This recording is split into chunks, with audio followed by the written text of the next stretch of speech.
বিসমিল্লাহির রহমানির রহিম।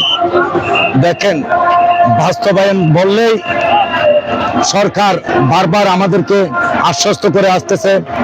আমাদের এই আন্তর্জাতিক রোডে এমন যে আন্তর্জাতিক প্রকল্প কক্সবাজার রয়েছে, এখান থেকে যে আয় অর্শ হচ্ছে, বাংলাদেশের কোনো জেলার মধ্যে এত বড় বিশাল আয় কর সরকারে পাচ্ছে না। সেই সাপেক্ষ দীর্ঘদিন আশ্বাসের মাধ্যমে আমাদেরকে প্রতিশ্রুতি দিয়ে আসতেছে, কিন্তু কাজে পরিণত হচ্ছে না। হাজার হাজার এখানে দেশ থেকে, বিভিন্ন কান্ট্রি থেকে আন্তর্জাতিক প্রজেক্টের জন্য মানুষ আসতেছে, প্রবাসী আসতেছে, টুরিস্ট আসতেছে। কারণ একটার জীবন বাঁচাতে আমরা রক্ষা করতে পারছি না। কিন্তু এখানে আন্দোলন সংগ্রাম আমরা করতে পারি, কিন্তু সমাধান একটাই, বাস্তবায়ন। বাস্তবায়ন শুধু কথার মধ্যে নয়, কাজের মধ্যে পরিণতি দেখান।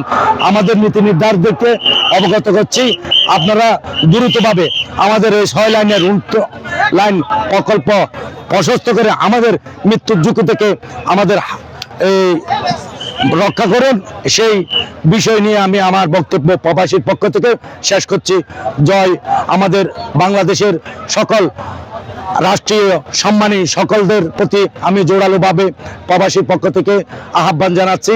সেই সাথে সকলের প্রতি সুস্বাস্থ্য দীর্ঘায়ু কামনা করছি। আসসালামু আলাইকুম।